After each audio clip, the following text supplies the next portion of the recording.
Capítulo 45.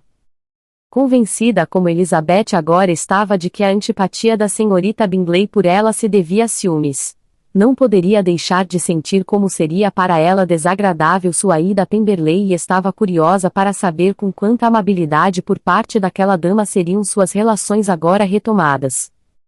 Ao chegar à casa, foram conduzidas pelo saguão até o salão, cuja posição ao norte tornava-o muito agradável no verão. As janelas que se abriam para o bosque ofereciam uma visão refrescante das altas colinas arborizadas atrás da casa e dos belos carvalhos e castanheiras espanholas espalhados pelo gramado intermediário. Foram recebidas nesse salão pela senhorita Darcy, que lá estava com a senhora Hurst, a senhorita Bingley e a dama com quem vivia em Londres. A recepção de Georgiana foi muito cortês, mas acompanhada por todo o embaraço que, mesmo proveniente de timidez e do medo de errar, daria facilmente aos que se sentem inferiores a impressão de ser ela orgulhosa e reservada. A senhora Gardiner e a sobrinha, entretanto, fizeram-lhe justiça e se compadeceram da moça. Pela senhora Hurst e pela senhorita Bingley foram recebidas apenas com uma mesura, e, sentando-se ambas, uma pausa, terrível como sempre são tais pausas, teve lugar por alguns momentos. Quem primeiro a quebrou foi a senhora Annesley, mulher gentil e de bela aparência, cuja tentativa de introduzir algum tipo de conversa provou ser ela mais bem educada que qualquer uma das outras, e entre ela e a senhora Gardiner, com ocasionais contribuições de Elizabeth, os assuntos se sucederam. A senhorita Darcy parecia querer ter coragem para se juntar a elas e algumas vezes se aventurou a frases curtas, quando havia menos perigo de ser ouvida. Elizabeth logo percebeu estar sendo observada de perto pela senhorita Bingley e que não podia dizer uma palavra, sobretudo para a senhorita Darcy, sem lhe chamar a atenção. Tal observação não a impediria de tentar conversar com a menina, não estivessem ambas sentadas a inconveniente distância, mas não lamentava ser poupada da necessidade de falar demais. Seus próprios pensamentos a ocupavam. Imaginava que a qualquer momento alguns cavalheiros poderiam entrar na sala. Desejava e receava que o dono da casa estivesse entre eles e não conseguia se decidir se mais desejava ou mais receava. Depois de estar assim sentada por 15 minutos sem ouvir a voz da senhorita Bingley, Elizabeth surpreendeu-se ao receber dela uma fria indagação quanto à saúde de sua família. Respondeu com igual indiferença e concisão, e as outras nada mais disseram. O próximo episódio ocorrido durante a visita deveu-se à entrada de criados com frios, bolo e uma variedade das melhores frutas da estação, mas isso só aconteceu depois de diversos olhares e sorrisos significativos da senhora Annesley para a senhorita Darcy, a fim de lembrar-lhe de sua posição. Havia agora ocupação para todo o grupo, pois, embora não pudessem todas falar, podiam todas comer, e as belas pirâmides de uvas, ameixas e pêssegos logo as reuniram em torno da mesa. Assim ocupada, Elizabeth teve uma boa oportunidade de decidir se mais receava ou desejava o aparecimento do Sr. Darcy, pelos sentimentos que prevaleceram diante de sua entrada na sala, e então, embora um momento antes acreditasse que seu desejo predominaria, começou a lamentar a chegada do rapaz. Ele estivera por algum tempo com o Sr. Gardiner que, com 2 ou 3 outros cavalheiros da casa, se dedicava ao rio e só o deixara ao saber que as senhoras da família tencionavam visitar Georgiana naquela manhã. Mal ele surgiu e Elizabeth decidiu com sensatez mostrar-se perfeitamente à vontade e sem constrangimentos, uma decisão muito necessária de ser tomada, mas talvez não mantida com muita facilidade. Porque ela viu que as suspeitas de todo o grupo se voltaram para eles e que não houve um só olhar que não observasse o comportamento dele quando entrou na sala. Em nenhuma expressão havia atenta curiosidade mais aparente do que na da senhorita Bingley, a despeito dos sorrisos que se abriam em seu rosto sempre que falava com quem os provocava, pois o ciúme ainda não a tinha feito desesperar e suas atenções ao Sr. Darcy não se haviam extinguido. A senhorita Darcy, com a entrada do irmão, obrigou-se a falar mais e Elizabeth viu que ele estava ansioso para que a irmã e ela se conhecessem melhor, encorajando ao máximo toda tentativa de conversa de ambos os lados. A senhorita Bingley também percebeu, e, com a imprudência da raiva, aproveitou a primeira oportunidade para dizer, com sarcástica cortesia: diga, senhorita Elisa, é verdade que o regimento de Shire foi removido de Meriton? Deve ter sido uma grande perda para sua família. Na presença de Darcy ela não ousou mencionar o nome de Wickham, mas Elizabeth compreendeu de imediato que ele estava presente em seus pensamentos, e as diversas recordações ligadas a ele a angustiaram por um momento, mas, obrigando-se a repelir o ataque mal-intencionado, respondeu à pergunta num tom razoavelmente indiferente. Enquanto falava, um olhar involuntário revelou-lhe Darcy, ruborizado, observando-a intensamente, e sua irmã bastante desconcertada e incapaz de levantar os olhos. Tivesse a senhorita Bingley sabido a dor que causava a sua queridíssima amiga, sem dúvida se absteria daquela observação. Mas pretendera apenas desconcertar Elizabeth trazendo à tona a lembrança de um homem pelo qual a considerava interessada a fim de fazê-la atrair uma emoção que a poderia denegrir aos olhos de Darcy e, talvez, lembrá-lo de todos os disparates e absurdos que ligavam parte da família de Elizabeth àquela corporação. Nenhuma sílaba chegara até ela a respeito da planejada fuga da senhorita Darcy. A ninguém aquilo havia sido revelado e o sigilo foi absoluto, exceto para Elizabeth, e de todos os parentes de Bingley, o irmão da moça tinha especial interesse em ocultar o fato, devido ao desejo, que Elizabeth há tempos lhe atribuía, de que aquela família viesse um dia a ser a dela. Ele sem dúvida tivera tal intenção e, sem que fosse essa a causa de sua tentativa de separar Bingley e a senhorita Bennet, era provável que acrescentasse algo ao seu vivo interesse pelo bem-estar do amigo. A serenidade de Elizabeth, entretanto, logo acalmou as emoções de Darcy, e como a senhorita Bingley, mortificada e desapontada, não ousasse qualquer alusão mais direta a Wickham, Georgiana também se refez, embora não o bastante para conseguir falar. O irmão, cujo olhar receava encontrar, mal percebeu seu interesse no caso, e o próprio incidente que se destinava a desviar seus pensamentos de Elizabeth pareceu tê-los fixado nela com ainda maior prazer. A visita não continuou por muito tempo depois da pergunta e resposta acima mencionadas, e, enquanto o Sr. Darcy as acompanhava à carruagem, a senhorita Bingley extravasava seus sentimentos em críticas à aparência, comportamento e roupas de Elizabeth. Mas Georgiana não lhe fez eco. A recomendação do irmão era suficiente para garantir sua boa vontade, seu julgamento não poderia estar errado. E ele falara de Elizabeth em termos tais que Georgiana só poderia considerá-la encantadora e amável. Quando Darcy voltou ao salão, a senhorita Bingley não conseguiu deixar de repetir para ele parte do que estivera dizendo à irmã. Como estava mal a senhorita Eliza Bennet esta manhã, Sr. Darcy, exclamou. Nunca na vida eu vi alguém mudar tanto quanto ela desde o inverno. Ela está tão morena e com um ar tão grosseiro. Louise e eu concordamos que não a teríamos reconhecido. Por menos que o Sr. Darcy tenha apreciado tal comentário, contentou-se em responder com frieza que ele não percebera qualquer outra alteração a não ser estar ela um tanto bronzeada, consequência nada espantosa de uma viagem no verão. No que me diz respeito, insistiu ela, devo confessar que nunca vi beleza alguma nela. O rosto é fino demais, a pele não tem brilho e seus traços não são harmoniosos. Ao nariz falta caráter. Nada impressiona em suas linhas. Os dentes são toleráveis, mas nada fora do comum, e, quanto aos olhos, que já foram algumas vezes chamados de belos, nunca considerei extraordinários. Tem uma expressão penetrante e impertinente, da qual não gosto nem um pouco, e em toda ela há uma autossuficiência sem elegância, o que é intolerável.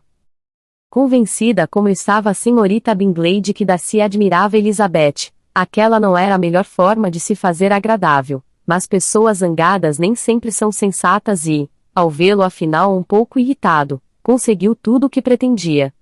Mas ele continuava decididamente calado e, determinada a fazê-lo falar, ela prosseguiu. Lembro-me, quando a vi pela primeira vez em Hertford City, como ficamos todos admirados ao descobrir que ela era famosa pela beleza. E eu me recordo sobretudo de ouvi-lo dizer uma noite, depois que elas jantaram em Netherfield, ela, uma beleza, Mais fácil seria chamar a mãe de espirituosa. Mas depois ela parece ter subido no seu conceito, porque acredito que já o ouvi dizer uma vez que a achava bem bonita. É verdade, retrucou Darcy, que não conseguiu mais se conter traço, mas aquilo foi quando a vi pela primeira vez, pois há muitos meses eu a considero uma das mulheres mais belas que conheço.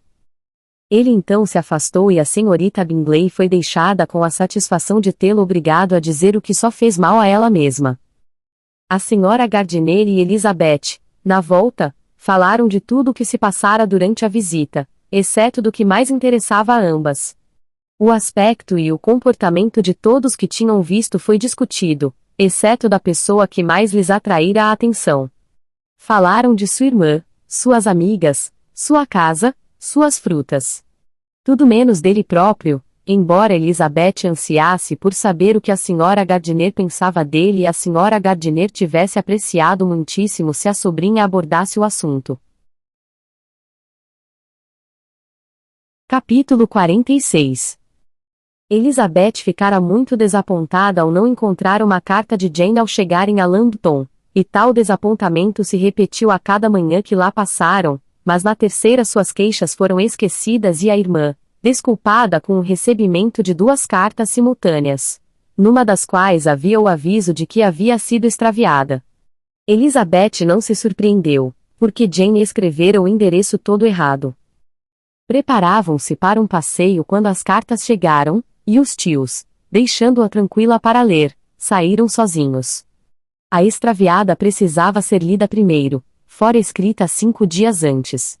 O início continha um relato de todas as pequenas festas e compromissos, com todas as novidades que o campo podia ter, mas a segunda metade, datada do dia seguinte e escrita em evidente agitação, dava notícias mais importantes.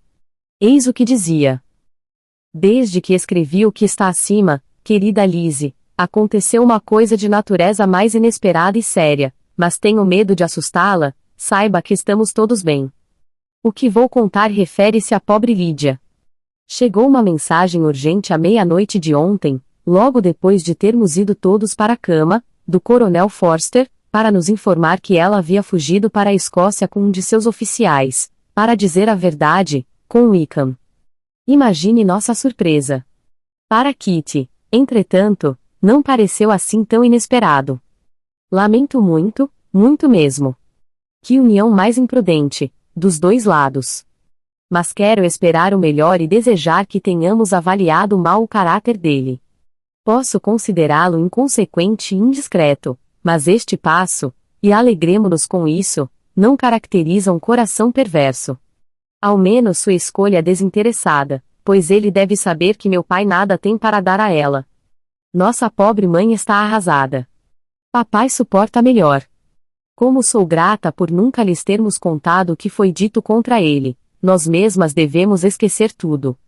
Eles fugiram no sábado, por volta da meia-noite, como se acredita, mas sua falta não foi sentida até ontem pela manhã, às 8 horas. A mensagem expressa foi enviada no mesmo instante. Lizzie querida, eles devem ter passado a 10 milhas daqui. O Coronel Forster diz que devemos esperá-lo dentro em breve. Lídia deixou algumas linhas para sua esposa, informando o que pretendia, ou pretendiam, fazer. Preciso terminar, pois não posso deixar minha pobre mãe muito tempo sozinha. Receio que você não consiga entender tudo isto, mas já nem sei o que escrevi. Sem se dar tempo para refletir, e mal sabendo o que sentia, Elizabeth, ao terminar essa carta, agarrou imediatamente a outra e, abrindo-a com a maior impaciência, leu o que continha. Fora escrita um dia depois da conclusão da primeira. A esta altura, querida irmã, você já recebeu minha apressada carta, espero que esta seja mais inteligível, mas, embora não pressionada pelo tempo, minha cabeça está tão perturbada que não posso me responsabilizar por sua coerência. Queridíssima Lizzie, mal sei o que já escrevi, mas tenho umas notícias para você e isso não pode ser adiado. Por mais imprudente que tenha sido o casamento entre o Sr. Wickham e nossa pobre Lídia, estamos agora ansiosos para ter certeza de que se realizou, pois há inúmeras razões para temer que eles não tenham ido à Escócia. O Coronel Forster chegou ontem, tendo saído de Brighton na véspera, não muitas horas depois de sua mensagem. Embora o bilhete de Lydia para a Sra. F. lhes tenha feito acreditar que os dois iriam para Gretna Green, Denny deixou escapar sua crença de que W nunca pretendera ir até lá, nem mesmo se casar com Lydia, o que chegou aos ouvidos do Coronel F., que, no mesmo instante dando o alarma, saiu de B com a intenção de ir em seu encalço. Seguiu seus rastros sem problemas até Clapham, mas não mais, pois os dois, ao lá chegarem, transferiram-se para um coche de aluguel e dispensaram a diligência que os levara de Epsom. Tudo o que se sabe a partir de então é que foram vistos seguindo pela estrada de Londres. Não sei o que pensar. Depois de todas as investigações possíveis naquela parte de Londres, o Coronel F. veio para Hertford City, repetindo-as intensamente por todas as estradas e em todas as hospedarias em Barnet e Hatfield, mas sem qualquer sucesso, ninguém os viu passar. Muitíssimo preocupado, veio a Longbourn e apresentou-nos seus receios com toda a pureza e honradez de seu coração. Lamento profundamente por ele e pela Sra. F., mas ninguém pode acusá-los de coisa alguma. Nossa angústia, querida Lizzie, é muito grande. Meus pais acreditam no pior, mas não consigo pensar tão mal dele. Muitas circunstâncias podem tê-los levados a se casar em segredo na cidade, em vez de levarem adiante seu plano inicial, e mesmo se ele pudesse ter tais intenções contra uma jovem bem relacionada como Lydia, o que não é provável, como posso imaginar que ela tenha perdido a cabeça a tal ponto? Impossível. Afligi-me ao descobrir, entretanto, que o Coronel F. não está disposto a acreditar em tal casamento. Ele sacudiu a cabeça quando expressei minhas esperanças e disse recear que W não era um homem confiável.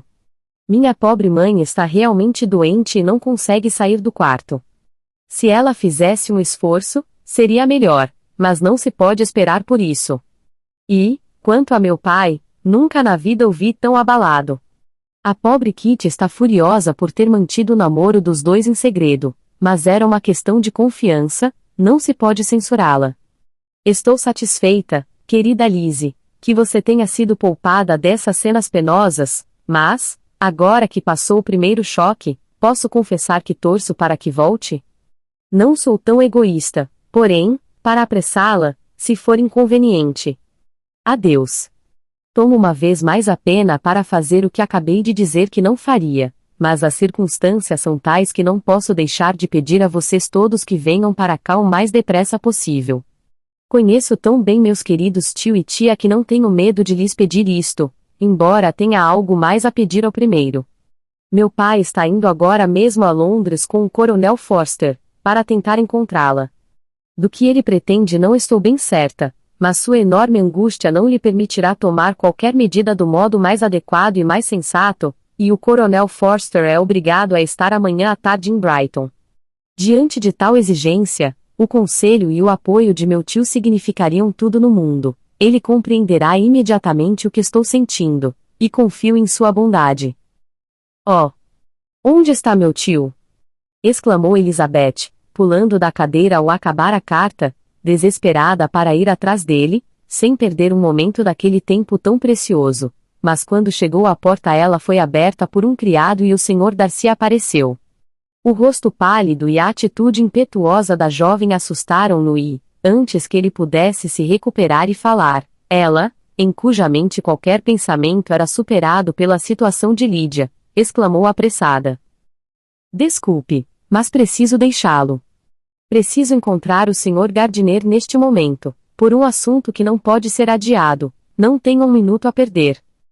Santo Deus! O que aconteceu? Exclamou ele, com mais sentimento do que cortesia, e depois, controlando-se, não vou detê-la, mas deixe que eu, ou o criado, vá procurar o senhor e a senhora Gardiner. A senhorita não está bem, não pode ir sozinha. Elizabeth hesitou, mas seus joelhos tremiam e ela sentiu que não teria qualquer sucesso em sua tentativa de ir atrás deles. Chamando de volta o criado, portanto, ela o encarregou, embora tão sem fôlego que sua voz era quase inaudível, de trazer seus patrões imediatamente de volta à casa. Quando o rapaz saiu da sala ela sentou, incapaz de se sustentar e parecendo tão miseravelmente doente que foi impossível para Darcy deixá-lo ou se impedir de dizer, em tom de gentileza e compaixão: Deixe-me chamar sua camareira. Existe algo que eu possa fazer para melhorar seu estado? Um copo de vinho. Ajudaria se eu fosse buscar? A senhorita está muito mal. Não, obrigada, respondeu ela, tentando se controlar. O problema não é comigo.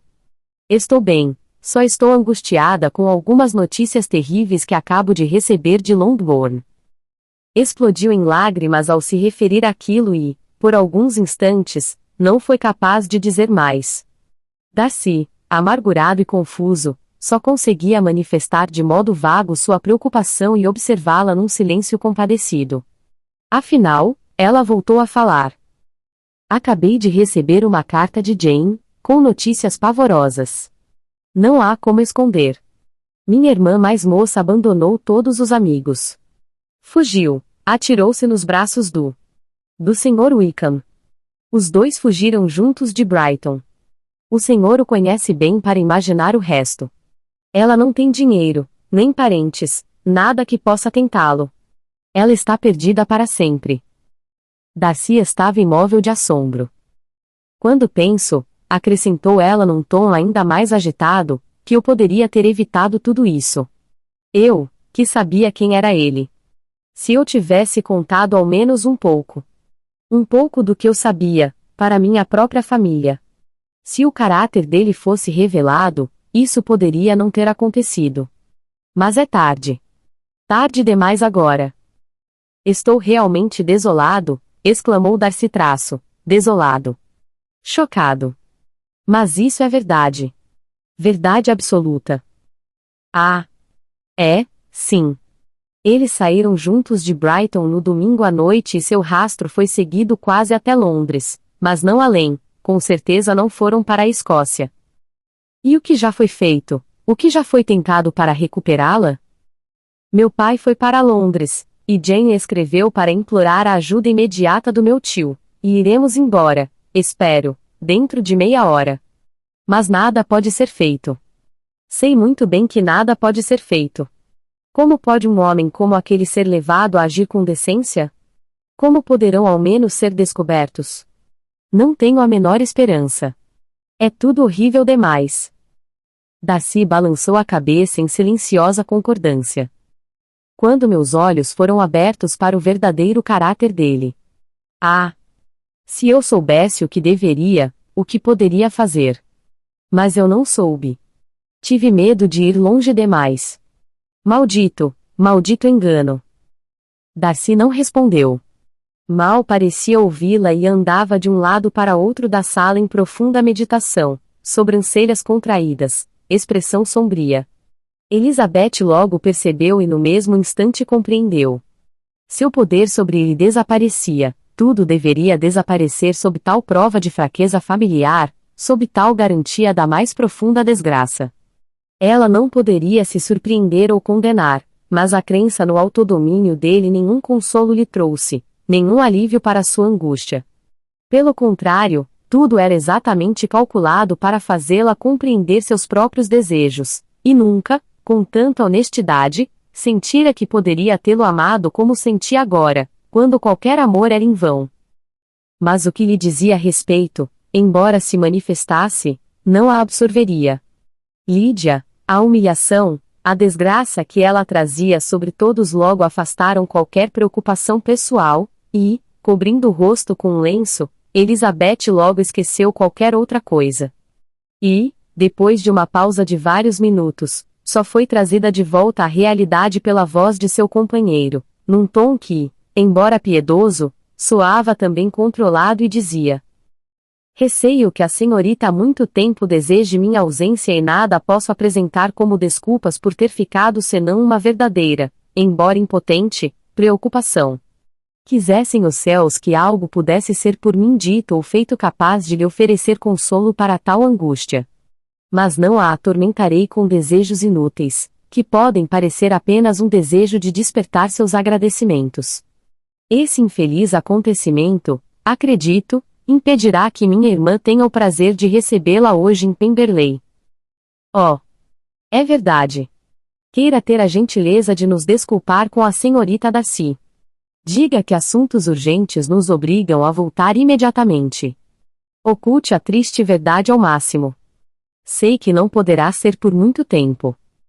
Ele prontamente afirmou que manteria segredo, mais uma vez expressou sua consternação pela sua angústia, desejou um final melhor do que se poderia esperar no momento e, pedindo-lhe que cumprimentasse por ele os tios, despediu-se apenas com um olhar sério.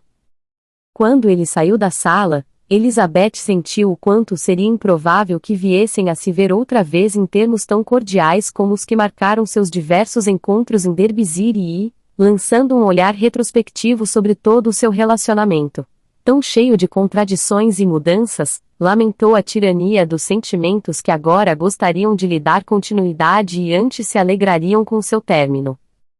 Se gratidão e estima são bons alicerces do afeto, a transformação dos sentimentos de Elizabeth não é improvável ou condenável. Mas se, ao contrário, o interesse despertado por tais fontes for irracional ou antinatural, em comparação com o que é tantas vezes descrito como nascendo de um primeiro encontro com um objeto afetivo e mesmo antes que duas palavras tenham sido trocadas, nada haveria a ser dito a seu favor, exceto que ela de certa forma tentara o último método em seu interesse por Wickham e que todo o seu insucesso talvez pudesse autorizá-la a buscar aquela outra forma menos interessante de afeição. Seja como for, ela o viu partir com tristeza e, nesse primeiro exemplo do que poderia acarretar a infâmia de Lydia, descobriu novas agonias ao refletir sobre aquele caso vergonhoso. Nunca, desde a leitura da segunda carta de Jane, acalentou qualquer esperança de que Wickham pretendesse se casar com sua irmã. Só mesmo Jane, pensou, poderia se iludir com tal expectativa. A surpresa foi o menor de seus sentimentos diante dos fatos. Enquanto o conteúdo da primeira carta ocupou sua mente, ela era toda surpresa. Toda a perplexidade com a ideia de que Wickham se casaria com uma menina com quem seria impossível se casar por dinheiro, e como Lydia poderia tê-lo conquistado parecer incompreensível. Mas agora era tudo muito natural. Para uma conquista daquele tipo ela possuía atrativos suficientes e, mesmo não acreditando que Lydia se envolveria de propósito numa fuga sem intenção de casamento, não via dificuldades em acreditar que nem a virtude nem a inteligência fariam dela uma presa menos fácil. Ela nunca percebera, enquanto o regimento esteve em Hertford City, que Lydia tivesse qualquer interesse por ele, mas estava convencida de que Lydia só precisava de encorajamento para se ligar a alguém. Às vezes um oficial, às vezes outro, era o favorito, as atenções que lhes dispensavam fazendo-o subir ou descer em seu conceito. Os apegos flutuavam todo o tempo, mas nunca sem um alvo. O mal que podem causar a uma menina como aquela a negligência e o excesso de benevolência. Ah! Com que dor percebia isso agora? Estava louca para chegar em casa. Para ouvir, ver, estar lá para dividir com Jane os cuidados que agora estavam todos nas mãos dela, numa família tão confusa, um pai ausente, uma mãe sem energia, exigindo cuidados constantes, e mesmo quase convencida de que nada poderia ser feito por Lydia. A interferência do tio parecia de suma importância e até que ele entrasse na sala sua impaciência foi grande.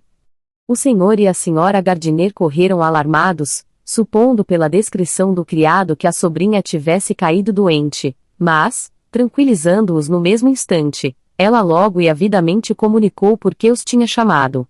Lendo em voz alta as duas cartas e insistindo no final da última com trêmula energia. Ainda que Lydia nunca tivesse sido muito apreciada por eles, o senhor e a senhora Gardiner não poderiam evitar um profundo abalo. Não apenas Lydia, mas todos estavam envolvidos naquilo, e, depois das primeiras exclamações de surpresa e horror, o senhor Gardiner prometeu fazer tudo o que estivesse ao seu alcance. Elizabeth, embora não esperando menos, agradeceu com lágrimas de gratidão, e, imbuídos os três do mesmo espírito, tudo o que se relacionava com a viagem foi providenciado com rapidez. Sairiam o mais depressa possível. Mas o que faremos com Pemberley? Exclamou a senhora Gardiner. John nos disse que o Sr. Darcy estava aqui quando você o mandou à nossa procura. É isso mesmo? É, e eu lhe disse que não poderíamos manter nosso compromisso. Isto já está resolvido. O que está resolvido? Pensou a outra, enquanto corria ao quarto para se preparar. E em que termos estão os dois para que ela lhe contasse a verdade? Ah, se eu soubesse. Mas seus desejos eram inúteis ou, pelo menos, serviriam apenas para distraí-la na pressa e confusão da hora seguinte. Tivesse Elizabeth tempo livre, teria tido certeza de que qualquer ocupação seria impossível para alguém tão desgraçada quanto ela, mas, como a tia, tinha sua cota de trabalho a fazer e, entre outras coisas, havia bilhetes a serem escritos para todos os amigos em Lambton, com falsas desculpas para sua súbita partida. Em 1 hora, porém, tudo estava pronto e, tendo o Sr. Gardiner acertado as contas na hospedaria, nada restava a ser feito além de partir, e Elizabeth, depois de toda a infelicidade daquela manhã, viu-se, num espaço de tempo mais curto do que imaginaria, sentada na carruagem e a caminho de Longbourn. Capítulo 47. Estive pensando mais uma vez, Elizabeth, disse o tio enquanto se afastavam da cidade e, na verdade, depois de sérias considerações, estou muito mais inclinado do que antes a concordar com sua irmã mais velha. Parece-me tão improvável que qualquer rapaz tenha más intenções em relação a uma menina que não é desprotegida ou desamparada e que, além disso, estava morando com a família do coronel do seu regimento, que estou fortemente inclinado a esperar pelo melhor. Poderia ele imaginar que os amigos dela não interviriam? Poderia esperar ser aceito de volta no regimento, depois de tal afronta ao coronel Forster? A tentação não é proporcional ao risco. O senhor acredita mesmo? Exclamou Elizabeth, iluminando-se por um instante. Por Deus, disse a senhora Gardiner. Começo a concordar com seu tio. É realmente uma violação grande demais de decência, honra e interesse para que ele seja culpado. Não consigo pensar tão mal de Wickham. Será você capaz, Lizzie, de mudar de opinião a respeito dele a ponto de acreditá-lo capaz disto? Talvez não capaz de negligenciar seus próprios interesses, mas de qualquer outra negligência eu acredito capaz. Se realmente pudesse ser como dizem. Mas não ouso esperar tanto. Por quê, se assim fosse, não iriam para a Escócia? Em primeiro lugar, retrucou o Sr. Gardiner não há qualquer prova de que não tenham ido para a Escócia. Oh! Mas terem passado da diligência para um coche de aluguel é tão revelador. E, além disso, nenhum traço deles foi encontrado na estrada de Barnet. Bem, então. Suponha que estejam em Londres. Devem estar lá, apenas com o propósito de se esconderem, sem qualquer outra intenção. Não é provável que o dinheiro seja muito abundante de nenhum dos lados e pode-lhes ter ocorrido ser mais econômico, embora menos rápido, casarem-se em Londres e não na Escócia. Mas por que todo esse sigilo? Por que o medo de serem descobertos? Por que deveria o casamento ser secreto? Ah! Não, não. Não faz sentido. Seu melhor amigo, como viram pelo relato de Jane, estava convencido de que ele nunca pretendeu se casar com ela. Wickham nunca se casará com uma mulher sem dinheiro. Não pode se dar a tal luxo. E que méritos tem Lydia, que atrativos oferece ela, além de juventude, saúde e bom humor, para fazer com que ele, por ela, renuncie a todas as oportunidades de se beneficiar através de um bom casamento? Até que ponto o risco de cair em desgraça no regimento poderia fazê-lo desistir de uma fuga desonrosa com ela? Não sou capaz de julgar, pois nada sei dos efeitos que pode ocasionar tal atitude. Mas, quanto à sua outra objeção, receio que não se sustente. Lydia não tem irmãos que possam interferir, e ele deve imaginar, pelo comportamento de meu pai, pela indolência e pela pouca atenção que esse pai sempre pareceu dar ao que se passava em sua família, que ele faria tão pouco e pensaria tão pouco a respeito quanto qualquer pai nessa situação.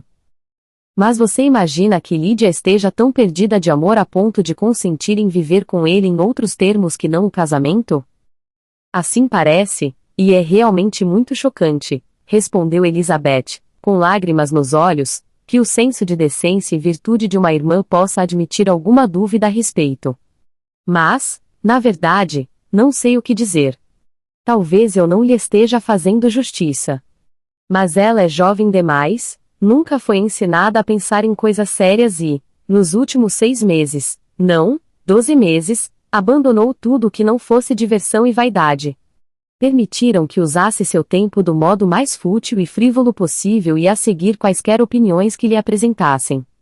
Desde que o regimento de Shire se instalar em Meryton, nada além de amor, namoros e oficiais esteve em sua cabeça. Ela vinha fazendo tudo o que podia para pensar e falar no assunto, para aumentar. Como posso dizer? A suscetibilidade de suas emoções, que já são por natureza bastante intensas. E todos nós sabemos que Wickham tem encantos de sobra, em termos de figura e maneiras, para conquistar uma mulher. Mas você vê que Jane, disse a tia, não pensa mal de Wickham a ponto de acreditá-lo capaz de tal atitude. Traço de quem Jane já pensou mal na vida?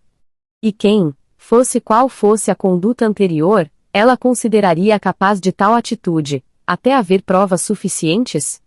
Mas Jane sabe, tanto quanto eu, que tipo de homem é Wickham. Nós duas sabemos que ele tem sido devasso em toda a acepção da palavra, que ele não tem integridade ou honra, que ele é tão falso e mentiroso quanto é insinuante. E você sabe realmente tudo isto? Exclamou a senhora Gardiner, cuja curiosidade para saber de onde vinham aquelas informações era muito grande. Realmente sei, respondeu Elizabeth, corando.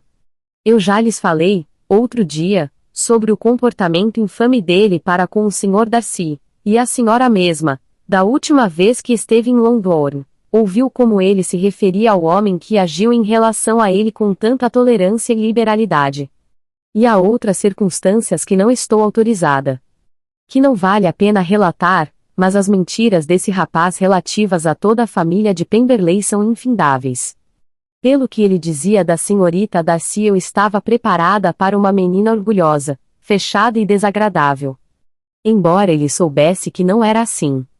Deve saber que ela é amável e despretensiosa, como constatamos. Mas Lydia sabia de alguma coisa?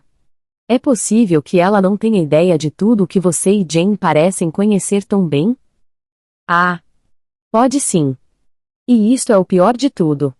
Até minha estadia em Kent, quando me encontrei muito com o Sr. Darcy e seu primo, o Coronel Fitzwilliam, eu também não fazia ideia da verdade.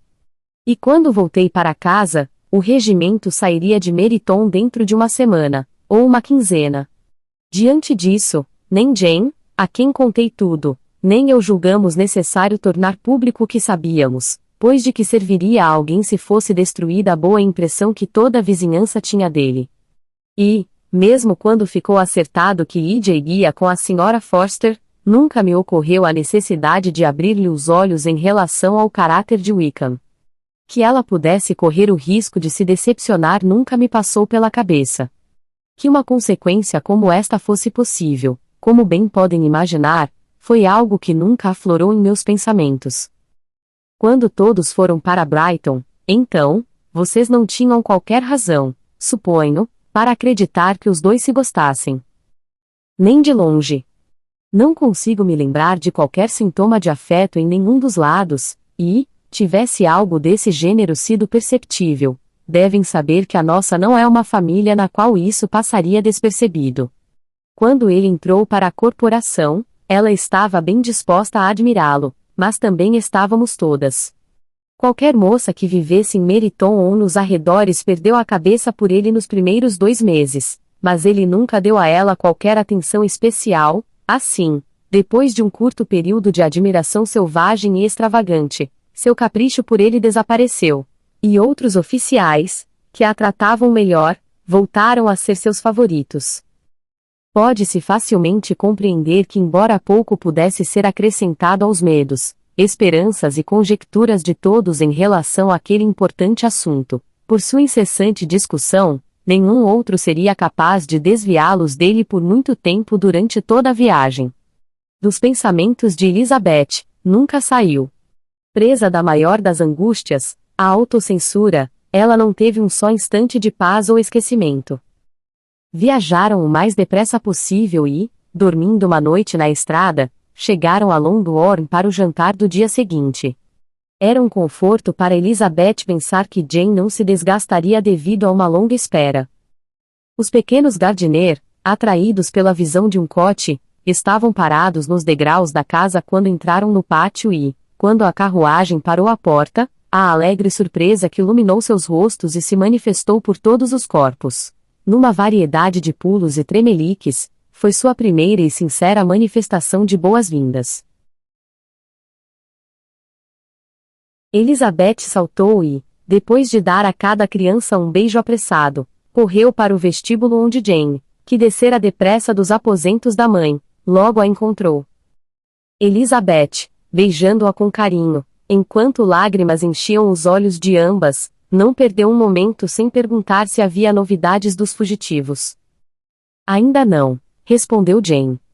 Mas agora que meu querido tio chegou, espero que tudo fique bem. Meu pai está na cidade? Está, foi para lá na terça-feira, como lhe escrevi. E tem dado notícias? Só 2 vezes. Ele me escreveu algumas linhas na quarta para dizer que tinha chegado bem e me dar o endereço de onde estava, coisa que eu lhe pedira muito para fazer. Acrescentou apenas que não escreveria outra vez até ter algo importante a dizer. E minha mãe, como está? Como estão vocês todas?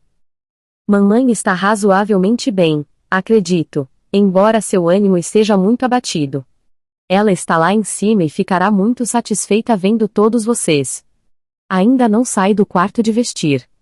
Mary e Kitty, graças a Deus, estão muito bem. Mas você? Como você está? Exclamou Elizabeth. Parece pálida. Por quanta coisa você passou?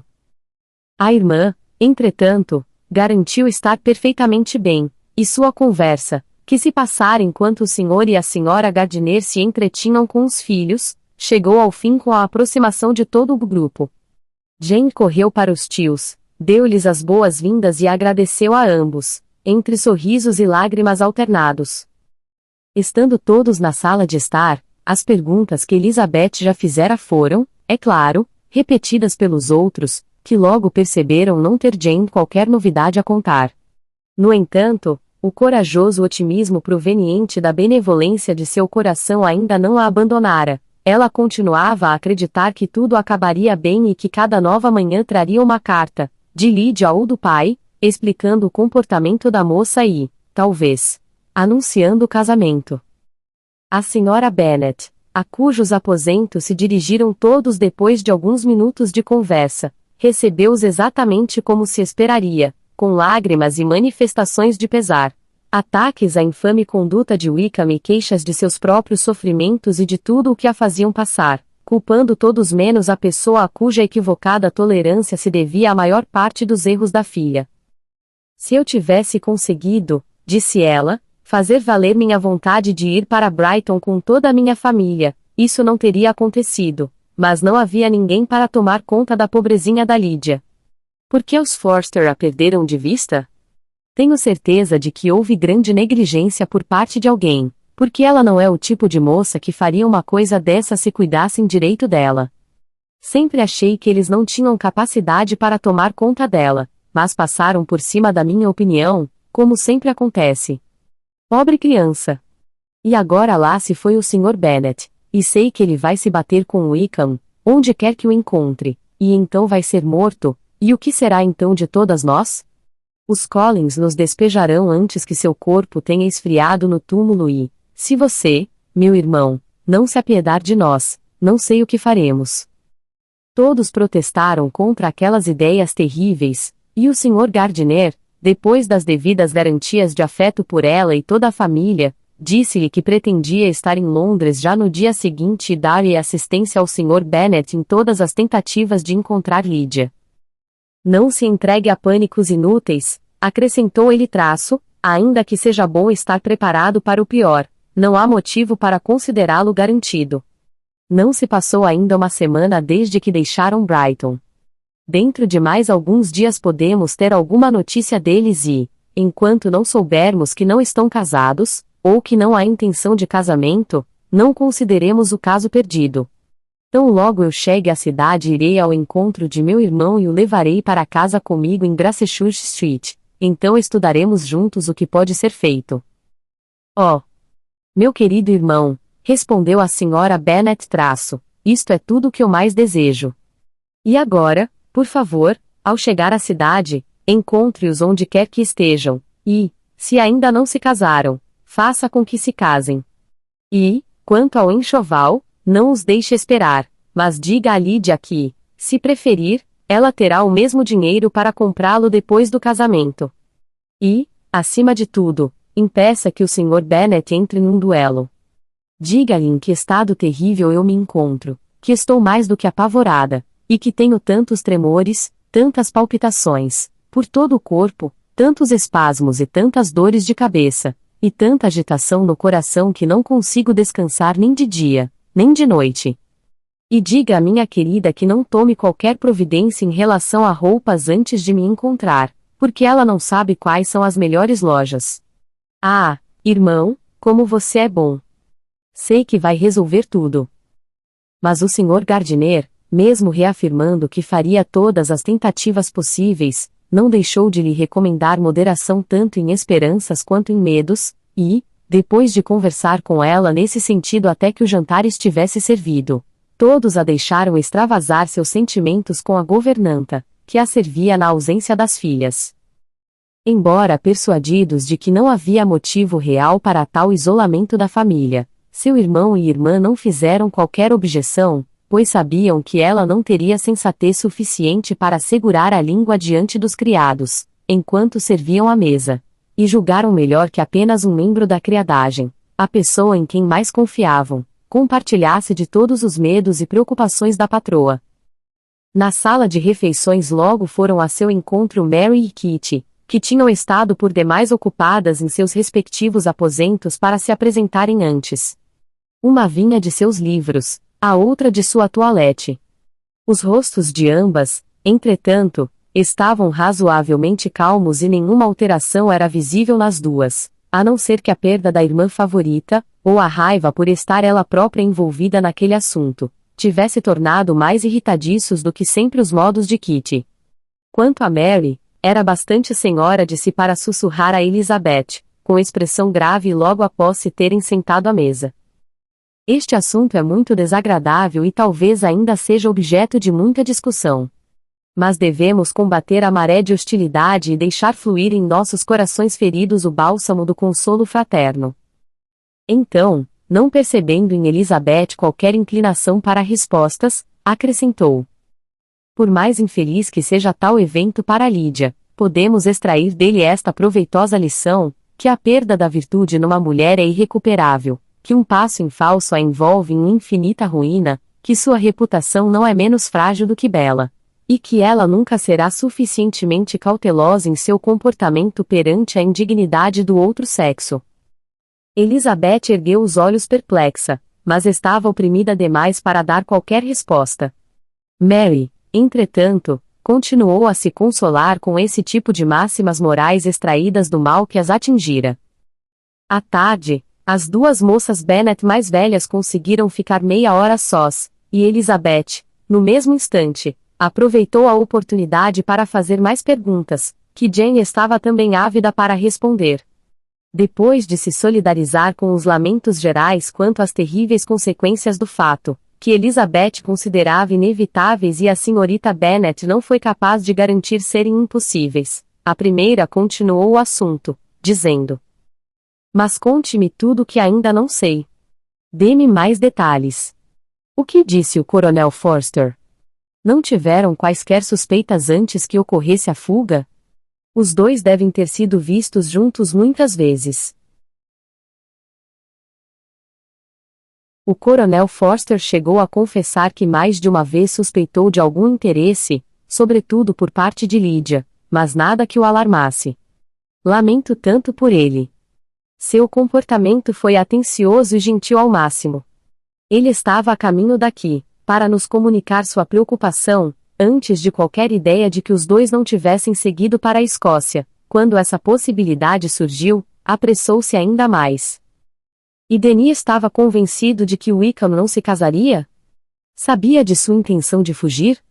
O coronel Forster esteve pessoalmente com Denis? Esteve sim, mas, quando questionado por ele, Denis negou saber algo de seus planos e não deu sua verdadeira opinião a respeito. Não repetiu sua convicção de que não se casariam. E, por isso, fico inclinada a esperar que ele não tenha se expressado bem antes. E até que o coronel Forster viesse aqui, nenhuma de vocês teve dúvida alguma, suponho, quanto a eles estarem casados? Como seria possível que tal ideia passasse pelas nossas cabeças? Eu me senti um pouco desconfortável. Um pouco apreensiva quanto à felicidade da minha irmã casando-se com ele, porque sabia que a conduta desse rapaz nem sempre fora correta. Meus pais nada sabiam a respeito, só consideraram aquela união imprudente. Kitty então confessou, com um orgulho muito natural por saber mais do que o resto de nós, que na última carta de Lydia ela a havia preparado para tal passo. Ela já sabia, ao que parece, que os dois estavam apaixonados há muitas semanas. Mas não antes que fossem para Brighton? Não, acho que não. E o coronel Forster parecia ter boa opinião a respeito de Wickham. Conhece seu verdadeiro caráter? Devo confessar que ele não falou tão bem de Wickham como fazia antes. Considerava-o imprudente e extravagante. E, depois desse triste acontecimento, soube-se que ele deixou Meriton bastante endividado, mas espero que isso seja falso. Ah, Jane, tivéssemos nós guardado menos segredo, tivéssemos dito o que sabíamos dele, nada disso teria acontecido. Talvez tivesse sido melhor, retrucou a irmã. Mas expor faltas antigas de alguém sem saber quais são seus atuais sentimentos pareceu injustificado. Agimos com a melhor das intenções. O coronel Forster foi capaz de repetir os detalhes do bilhete de Lydia à esposa? Ele o trouxe consigo para que o víssemos. Jane tirou-o então de dentro de um livro e entregou-o a Elizabeth. Assim estava escrito: Minha querida Harriet, você vai rir quando souber para onde fui, e não posso deixar de rir também imaginando sua surpresa amanhã pela manhã, quando sentir minha falta. Estou indo para Gretna Green, e, se você não adivinhar com quem, vou achar que você é uma tonta, pois só existe um homem no mundo que eu amo, e ele é um anjo. Eu nunca seria feliz sem ele, então acho que não tem problema estar indo. Você não precisa mandar avisar Longbourn da minha ida, se não quiser, pois isso fará a surpresa ser maior, quando eu lhes escrever e assinar Lydia Wickham. Será uma maravilha. Mal posso escrever, de tanto rir. Por favor, apresente minhas desculpas a Pratt por não manter minha palavra de dançar com ele hoje à noite. Diga que espero que me desculpe quando souber de tudo, e diga que dançarei com ele no próximo baile em que nos encontrarmos, com muito prazer. Mandarei buscar minhas roupas quando chegar a Longbourn, mas quero que você diga a Sally para consertar um rasgão em meu velho vestido de musselina antes de guardá-lo. Adeus. Lembranças ao coronel Forster. Espero que brindem a nossa boa viagem. Sua amiga sincera, Lydia Bennet. Oh! Insensata, insensata Lydia! Exclamou Elizabeth ao terminar. Que carta é esta, para ser escrita num momento desses? Mas ao menos mostra que ela levava a sério o objetivo de sua viagem. O que quer que ele possa ter feito para convencê-la, não partiu dela um plano de infâmia. Meu pobre pai! Como deve ter sofrido! Nunca vi alguém tão chocado. Ele não conseguiu dizer uma palavra por 10 minutos. Minha mãe passou mal no mesmo instante, e toda a casa era só confusão. Oh, Jane! Exclamou Elizabeth. Haverá um só criado nesta casa que não soubesse de toda a história antes do fim do dia? Não sei. Espero que sim. Mas ser discreto num momento desses é muito difícil. Minha mãe estava histérica e, por mais que eu tentasse lhe dar o máximo de assistência possível, receio não ter feito tanto quanto deveria. Mas o horror do que poderia ter acontecido quase me fez perder a cabeça. Seus cuidados com ela foram demais para você. Você não parece bem. Ah! Se eu estivesse aqui. Todo o trabalho e a ansiedade que você suportou sozinha. Mary e Kitty foram muito gentis e teriam dividido comigo todo o cansaço, tenho certeza, mas não achei justo com nenhuma das duas. Kitty é frágil e delicada, e Mary estuda tanto que suas horas de descanso não deveriam ser perturbadas. Minha tia Phillips veio a Longbourn na terça, depois que meu pai viajou, e foi boa a ponto de ficar comigo até quinta. Foi de grande ajuda e consolo para todos nós. E Lady Lucas tem sido muito gentil, caminhou até aqui na quarta pela manhã para nos consolar e ofereceu seus serviços, ou de quaisquer de suas filhas, se nos pudessem ser úteis. Ela faria melhor ficando em casa, exclamou Elizabeth. Talvez a intenção tenha sido boa, mas, numa desgraça como esta, o melhor é que não se vejam os vizinhos. Ajudas são impossíveis, e condolências, insuportáveis.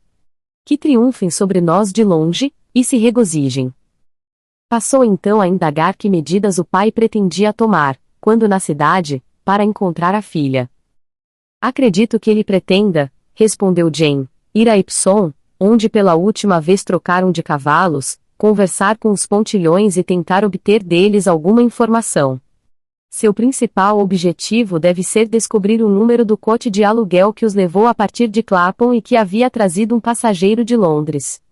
Como ele acredita que o fato de um cavalheiro e uma dama mudando de uma carruagem para outra pode ter sido alvo de observação, pretende fazer tais perguntas em Clapham. Se de algum modo conseguir descobrir em que casa o cocheiro havia deixado o passageiro, está determinado a continuar lá sua investigação. E talvez não seja impossível descobrir o número do coche e seu ponto de parada. Não sei que outros planos ele arquitetou, mas ele estava com tanta pressa de ir e num estado de espírito tão alterado, que me foi difícil descobrir até mesmo isso. Capítulo 48. Todo o grupo tinha esperanças de receber uma carta do Sr. Bennet na manhã seguinte, mas o correio chegou sem trazer uma só linha. A família sabia que ele era, em situações triviais, um correspondente negligente e procrastinador, mas, numa ocasião como aquela, esperavam algum esforço. Foram obrigados a concluir que ele não tinha qualquer notícia agradável a dar, mas, mesmo disso gostariam de ter certeza. O Sr. Gardiner só esperara pelas cartas para se pôr a caminho. Quando ele se foi, tiveram todos pelo menos a certeza de receber constantes informações sobre os acontecimentos, e o tio, ao partir, prometeu fazer com que o Sr. Bennet voltasse para Longbourn o mais depressa possível, para grande consolo da irmã, que considerava ser essa a única garantia de um marido não ser morto num duelo. A Sra. Gardiner e as crianças deveriam ficar em Hertford City por mais alguns dias, pois sua presença poderia ser útil às sobrinhas. Dividiu com elas os cuidados com a Sra. Bennet e foi de grande consolo para as moças em seus momentos de descanso. Sua outra tia também as visitava com frequência e sempre, como dizia, com o intuito de animá-las e encorajá-las. Embora, como nunca chegasse sem relatar algum novo exemplo de esbanjamento ou falcatrua de Wickham, poucas vezes as deixava menos acabrunhadas do que as encontrara. Meriton inteira parecia determinada a denegrir o homem que, há apenas 3 meses, era quase um anjo de luz. Declaravam estar ele em débito com todos os comerciantes locais, e suas intrigas, sempre honradas com o título de sedução, estenderam-se às famílias de todos os negociantes. Todos declaravam ser ele o rapaz mais perverso do mundo, e todos começaram a descobrir ter sempre desconfiado de sua aparente bondade. Elizabeth, mesmo não dando crédito à metade do que era dito, acreditava o suficiente para consolidar sua certeza inicial quanto à ruína da irmã, e até Jane, que ainda acreditava menos, quase perdia as esperanças, sobretudo agora quando, passado o tempo em que, se tivessem ido para a Escócia, como insistia em acreditar, já seria mais do que provável terem recebido alguma notícia dos dois.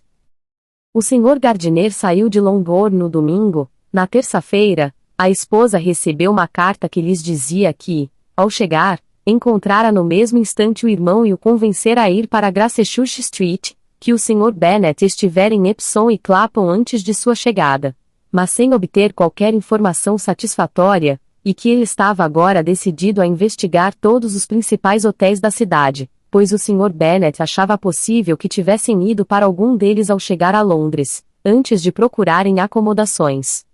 O Sr. Gardiner, pessoalmente, não esperava muito sucesso dessa providência, mas, como o irmão insistia, pretendia ajudá-lo em sua busca. Acrescentava que o Sr. Bennet parecia, no momento, muito pouco disposto a deixar Londres e prometia escrever outra vez em breve. Havia também um adendo nos seguintes termos. Escrevi para o Coronel Forster solicitando que descobrisse, se possível, com algum dos amigos do rapaz no regimento, se Wickham tinha algum parente ou amigo que pudesse saber em que parte da cidade ele se escondia. Se houvesse alguém a quem se pudesse consultar com probabilidades de obter tal informação, isso poderia ter extrema importância. Até agora, nada temos em que nos basear. O Coronel Forster fará, acredito, tudo o que estiver a seu alcance para nos ajudar.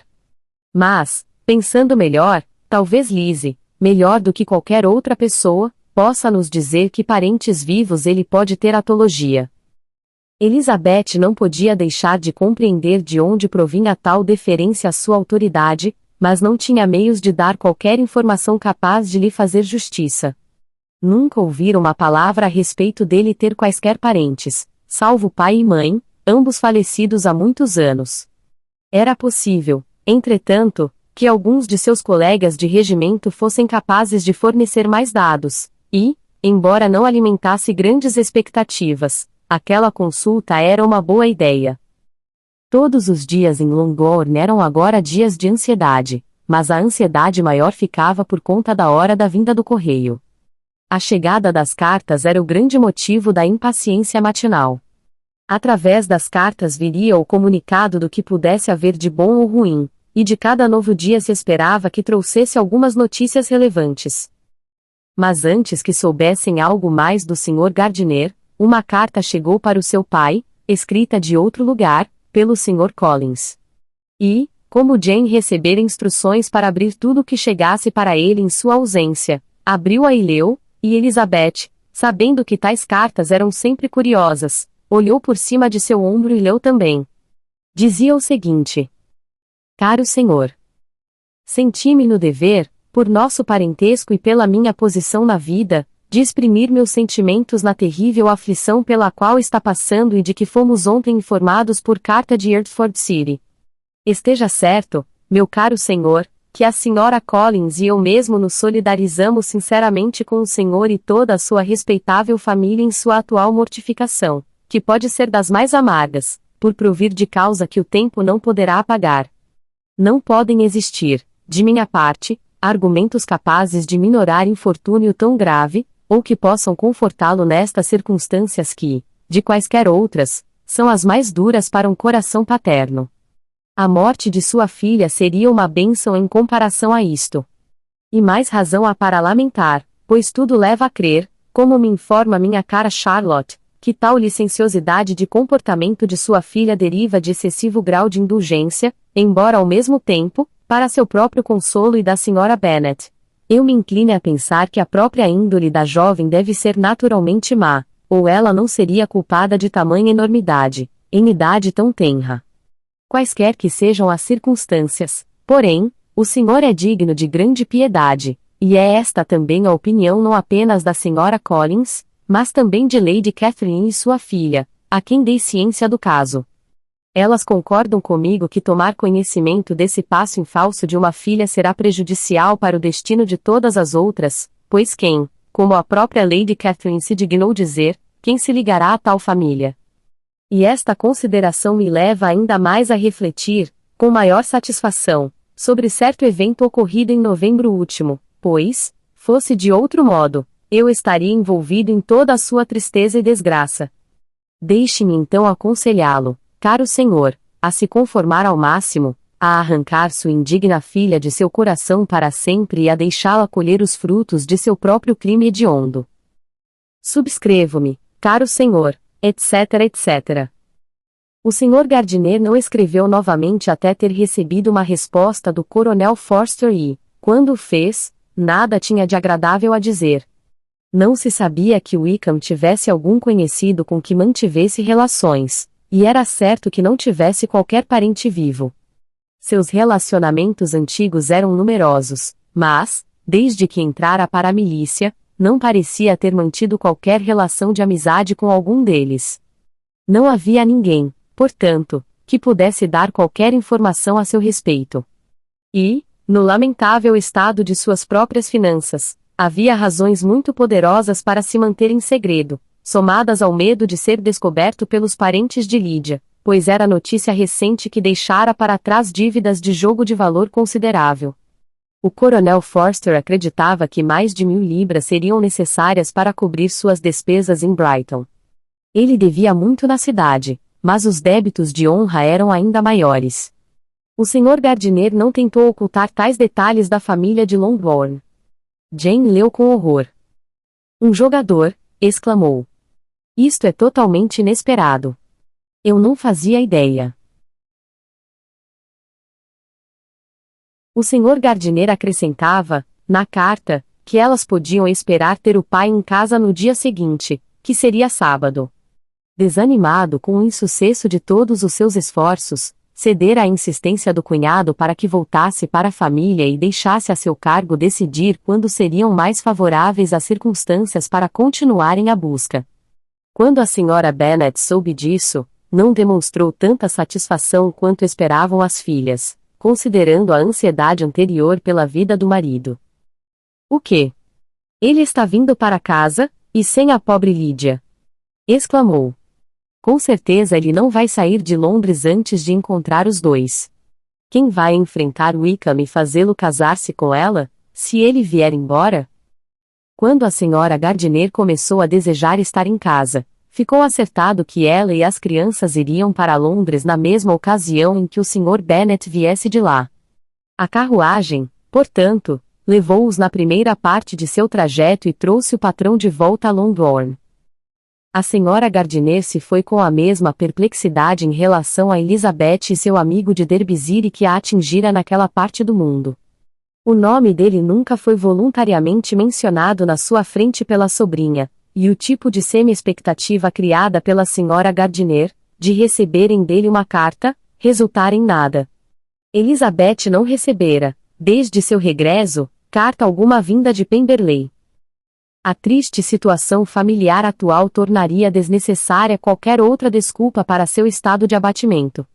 Nada, portanto, poderia ser conjecturado a partir daquilo, embora Elizabeth, que a esta altura conhecia bastante bem seus próprios sentimentos, tivesse plena consciência de que, se nada soubesse de Darcy, teria suportado um pouco melhor o pavor da infâmia de Lydia. Isso lhe teria poupado, imaginava, uma noite de insônia a cada 2.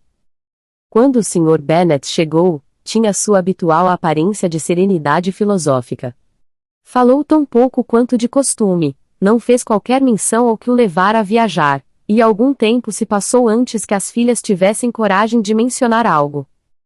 Só à tarde, quando ele se juntou a elas para o chá, Elizabeth se aventurou a tocar no assunto, e então, tendo ela de imediato manifestado tristeza pelo que ele deveria ter passado, o pai respondeu: Não diga nada. Quem passaria por isso senão eu? Foi minha própria culpa, e eu deveria pagar por ela. Não deve ser tão severo consigo mesmo, retrucou Elizabeth. Talvez você deva me alertar contra um erro tão grande. A natureza humana é tão propensa a repeti-lo. Não, Lizzie, deixe-me uma vez na vida perceber o tamanho da minha culpa. Não tenho medo de ser esmagado por esta constatação. Dentro de pouco tempo, tudo isto terá passado. O senhor acredita que estejam em Londres? Acredito. Onde mais poderiam se esconder tão bem? E Lydia costumava querer ir para Londres, acrescentou Kitty. Então ela está contente, disse o pai com frieza traço, e sua estada lá talvez dure algum tempo. Depois de um curto silêncio, ele continuou. Lizzie, não lhe guardo rancor por ter tido razão no conselho que me deu no último mês de maio, o que, considerando os fatos, demonstra alguma sagacidade. Foram interrompidos pela senhorita Bennet, que foi buscar o chá da mãe. Isto é um espetáculo, exclamou ele, que faz bem aos olhos, isto dá elegância ao infortúnio. Dia desses farei o mesmo, vou me sentar na biblioteca, de gorro de dormir e bata, e darei todo o trabalho que puder, ou talvez eu deva deixar para fazê-lo quando Kitty fugir. Eu não vou fugir, papai, disse Kitty, nervosa. Se eu alguma vez fosse a Brighton, me comportaria melhor do que Lydia. Você, ir a Brighton. Eu não confiaria em você para ir nem a Eastbourne. Não, Kitty, eu afinal aprendi a ser cauteloso, e você sentirá os efeitos disso. Nenhum oficial entrará outra vez em minha casa, nem mesmo a caminho da aldeia. Bailes serão absolutamente proibidos, a não ser que você fique ao lado de uma de suas irmãs. E você nunca sairá de casa sem ter antes provado que passou 10 minutos por dia de modo sensato. Kitty, que levou a sério todas essas ameaças, começou a chorar. Bem, disse ele não fique tão infeliz. Se você for uma boa menina durante os próximos 10 anos, eu a levarei, no final, para assistir a uma parada.